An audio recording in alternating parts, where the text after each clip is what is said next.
Sige mga tao, may tanong ako para sa mga kaliwang woke na baliw. Dapat inyong maintindihan na hinahati ng kaliwa ang kalduraning mundo sa dalawang grupo, mga konserbatibo at people of color. Yun lang. Hindi nila pinapansin ang iba pang pagkakaiba sa grupong yon. Hindi nila maintindihan ang pagkakaiba ng lahi at kultura. Para sa kanila, pinagsasama lang nila lahat sa isang grupo at parang sila ang kampyon o bayani na lumalaban sa konserbatibong panig. Dahil dito, nawawalan sila ng suporta mula sa marami sa mga people of color dahil iniisip ng mga ito, sandali lang, ayaw kong ako ang ipagsalita mo. Alam mo, hindi mo ba naiintindihan na galit ang mga Muslim sa mga Hudyo? Galit ang mga Pakistani sa mga Indian. Galit ang mga Griego sa mga Turko. At mas galit pa sila sa isa't isa kaysa sa galit nila sa, sabihin na nating, mga tinatawag na elementong panlahi sa konserbatibong panig, kung meron man. Kaya, may mahirap akong tanong para sa'yo. Hindi naman ito para sa'yo dahil malino kayo. Pero kung may kaliwang woke na manonood, kanina siya papanig? Sa pamilyang itim? O sa babaeng nakahijab? Nalilito sila dahil sa woke mind virus kaya di nila maintindihan ang sitwasyon. Gusto nilang papanigan ng babaeng Muslim dahil isa siyang person of color. Gusto rin niyang kampihan ng babaeng itim na isa ring person of color dahil wala namang puting tao na kasali. Panurin natin ito. Konting konteksto lang. Itong mayamang pamilyang itim ay nagmamaneho ng magarang Mercedes SUV. Iniwan nila ang kanilang 13 taong gulang na anak Sa loob ng kotse para mabilis na pumasok sa isang tindahan at bumalik agad. At pagbalik nila, hinarap sila ng isang pulis na nakahijab na sinusubukang, ewan ko, bigyan sila ng tiket o kung anuman. Mabilis kong sinuri ang lokal na batas ng Illinois. Kung tinutukoy mo ang Chicago, Illinois, walang batas na nagbabawal sa pag-iwan ng 13 taong gulang sa kotse ng ilang minuto. Ang batas ng Illinois ukol sa mga batang iniiwan sa sasakyan ay para lang sa mga 6 na taong gulang pababa. Malaking agwat yon, okay? Kung 13 taong gulang ang bata, tama ang pamilyang itim. Panoorin natin ang video na ito. Hindi ko pa ito napanood pero nakita ko na itong ibinabahagi ng napakaraming tao sa social media. Hindi ko alam kung sinong tama o mali. Kaya panoorin natin ito ng bukas ang isipan. Nakuha ko na siya! Nakuha ko na siya! Nakuha ko na siya! Nakuha ko na siya! Nakuha ko na ito! Nakuha ko na siya! Hindi naman siya nagpapahirap nito. Ikaw ang nagpapahirap. Hindi na pinapahirap. Hindi naman siya nagpapahirap nito. Sinabi ba niya na tumahimik ka? Hindi naman siya nagpapahirap nito. Ikaw ang nagpapahirap. Hindi niya pinapahirap. Hindi niya pinapahirap. May video ako. Kumuha ka ng karadagang sasakyan ng pulis, pre. Kaya natin yan. Grabe, pwede pa lang nasa sasakyan ang isang 13 anyos. Pwede din silang mag-isa sa sasakyan. Batas yan. Dapat 7 taong gulang pataas para makaupo sa harap ng sasakyan. Ikaw ha? Wow! Huwag kang makinig sa kasinungalingan nila. Nagsisinungaling lang sila. Itong taong to ay isang Asyanong pulis din. Kaya walang puting tao nakasali. Oo, mahirap yan para sa mga woke. Basura ang lohika nila. Basura! Huwag mo ilalapit ang daliri mo sa mukha niya. Huwag mo ilalapit ang daliri mo sa mukha niya. Chill out. What you talking about?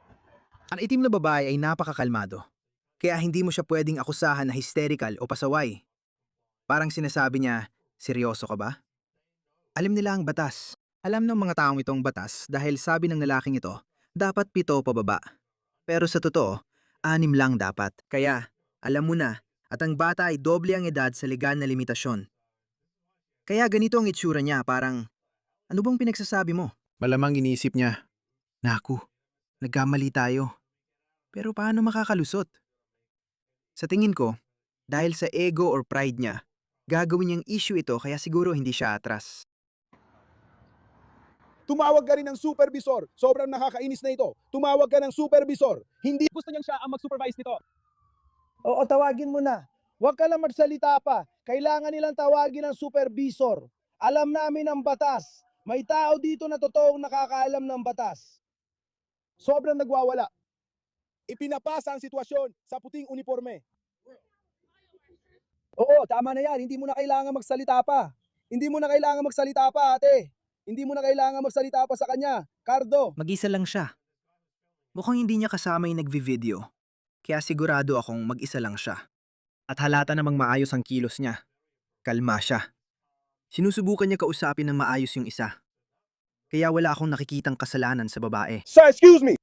Huwag ka na magsalita, mapapahama ka lang. May kalayaan ako magsalita, kaya hindi ko kailangan manahimik. May karapatan ako magsalita, tumahimik ka. Lingkod, bayan! Oy, opisyal na nakaputi! Oo, ikaw nga! Yung nagbi-video, halatang pinapalala niya ang sitwasyon. Di ko alam bakit siya ganyan magsalita. At siya putanin na tirano talaga. Kaya ako to, pwede kitang bantayan habang nagtatrabaho ka. Utangina mo, Tombel! Yung opisyal na nakaputi dito. Kuha kita. Pinapalala mo lang ang sitwasyon. Hinawakan niyo yung babae ng walang dahilan. Oh, kailangan tumahimik ng lalaking to.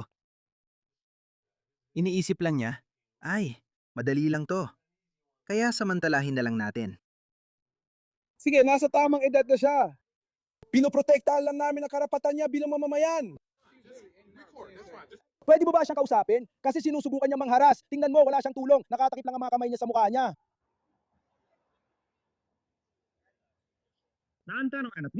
May bata siyang kasama dyan. Una nang ginawa, naglagay ng pulbo. Tom, pumasok ka doon at gumawa ng eksena. Bro, nasa lugar ng negosyo ka at gumagawa ka ng malaking eksena. Nako, hindi yan okay. Igalang mong batas. Hindi ayos yan, bro. Tama. Pumasok ka agresibo. You feel me? Pumasok ka, babayon. Kailangan ko maging maingay. Hindi mo kailangan maging maingay. Oy, detective. Sige, ito, yung taong nagbi-video nito, halatang tanga siya. Sabi niya, kailangan daw niyang maging maingay. Pumasok siya sa lugar ng negosyo nila ng maingay tungkol sa isyung wala namang kinalaman sa kanila. 13 siya, libre ang Google. Sigurado akong papanigang kaliwa sa lalaking nagvi-video na eksena. Lagi silang kumapanig sa mga taong magugulo. Sobrang agresyon. At lalo pang pinapalala ang sitwasyon. Iniwan sa kotse ang mga teenager. Hindi yun ang usapan. Hindi yun ang usapan. Hindi yun ang usapan. Oy, anak. Oy, sir. Sir, nakita mo ba ginagawa niya? Nakuha ko ang lahat sa kamera. Walang nangyayari. Sinusubukan lang namin protektahan ang aming mga karapatan. Pinuprotektahan lang namin ang aming karapatan, kaya may dala akong kamera. Iniwan niya ang kanyang 13 taong gulang na anak na lalaki doon. Oo, pinalaki ko yun habang nakatingin sa camera. Kailangan ko maging patas pero hindi ito ang pinakamahusay. Kaya kinuha ko ang camera. Iniwan niya ang 13 anyos ng anak doon. Kailangan ko maging tapat pero hindi ito ang pinakamahusay na paraan para magpark ng kotse. Oo, pinalaki ko ito. Itataas ko lang ang camera para sa kanya. Sige, nakuha kita. O sana, hinawakan niya siya. Hindi ba niya sa hinawakan ng agresibo? Look, we got witnesses. Hinawakan niya siya ng marahas, bro. Oh, may isang posas na sa kanya. Sabi ko nagpapatawag siya ng sarhento. Gusto lang naming malaman mong aalis siya at dapat siyang tratuhin ng patas. Sige, pinahalagaan ko yan. Yun lang. Ang daming nangyayari dito. Pero ginagalang namin kayo. Sinisikap naming igalang kayo. Igalang ko kayo. Hayaan mong gawin mo ang trabaho mo, pero ipaglalaban ko si Mas. Gusto ko ipaglaban ka at ang iba pang tao sa mundo. Oo, bali. Gusto namin magpakita ng respeto. Hindi namin kayo sinusubukang kalabanin. Gets mo? Akala ko nirerespeto mo sila. Hindi. Tinitiya ko lang na maayos ang mga tao ko. Mga tao ko. Yun lang. Kita mo ba kung gaano kadelikado ang identity politics? Kaya hindi epektibo ang multikulturalismo. Akala ko nirerespeto mo siya. Atras ka ba nung sinabi niya kumatras ka? Narinig mo ba ang sinabi niya? Ginawa ko rin yung utos mo, tama ba? Sala ko nagkamali. Mangday ka lang, yun lang naman. Bawal ba yun sa batas? Hindi naman, yun lang talaga yun. Narinig mo ba ang sinabi niya Google? Wala akong balak na hawakan ka. Sasabihin ko sa inyo ng eksakto kung anong nangyari. Sasabihin ko po ng eksakto kung anong nangyari. Hindi, 600 yun nandun. Tatalakayin ko ang pinagmulan. Lumabas tong lalaki. Alam mo kung bakit sumasali ang mga ganon? Kasi wala silang ibang ginagawa. Kaya nakikisawsaw para maramdaman nilang mahalaga sila. Tignan mo to. Sandali, hayaan mong ikwento kung nangyari. Bro, tumahimik ka. Manager ako, siya ay pumasok sa Potbelly. Isang paksa lang, sino ang magulang niya? Sabi niya ako, 13 na siya. Nasa kahera siya at binabayaran na ang mga pinamili niya. Kaya ako yan. Hindi kita binastos. Kaya ko yan! Nakialam ako. Sabi ko, sir, magandang araw. Ako na bahala, ma'am. Leo, naiintindihan kita. Lumabas siya, sinabi sa kasama niya na pinaalis siya. Inaabuso niya ang kapangyarihan niya. At pagdating niya dito, sinimulan niyang pilitin siyang ipasok sa sasakyan. Ito bang bata? Oo, hindi siya kasama doon. Tama, pasensya na. Bababiin ko yon dahil kapaki-pakinabang ang impormasyong ibinigay niya. Maigit 4 o 5 minuto, 13 na siya.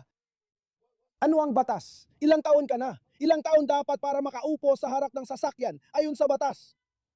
Okay, 13 na siya. Anong problema? Bakit nandito ang 7, 8, 5 na pulis na pwede namang gawin ang mas mahalagang bagay sa oras nila? Alam mo, mas maraming tao, mas maraming pulis ang nagbabantay dito sa lalaking nagve-video kaysa doon sa babaeng tinutukoy. Kasi siya yung umaasta, alam mo yon? Umaastang hysterical. Mas mabuti pang gawin niyo ang mas mahalaga. May isang tirano dyan. Nagsasabi lang ako ng totoo. Totoo ba sinasabi ko? Mali ba ako? Grabe naman yun. Sinabi ko ba, kapag nilalabas natin ang nararamdaman at iniisip natin, Hindi mo kailangang ipahayag agad ang nararamdaman mo. Kalma, obserbahan muna ang sitwasyon at magbigay ng opinyon pag tinanong ka. bakit kailangan tayo magkamali? Bakit hindi natin magamit ang karapatan natin bilang mga mamamayan ng Estados Unidos? Hindi natin magawa yon. Pwede din mo naman, pwede mo. May karapatan ka talaga. Kaya akong gawin yan. Pwede kitang obserbahan sa publiko dahil lingkod bayan ka. Uy, Sarge! Uy, Sarge! Sige!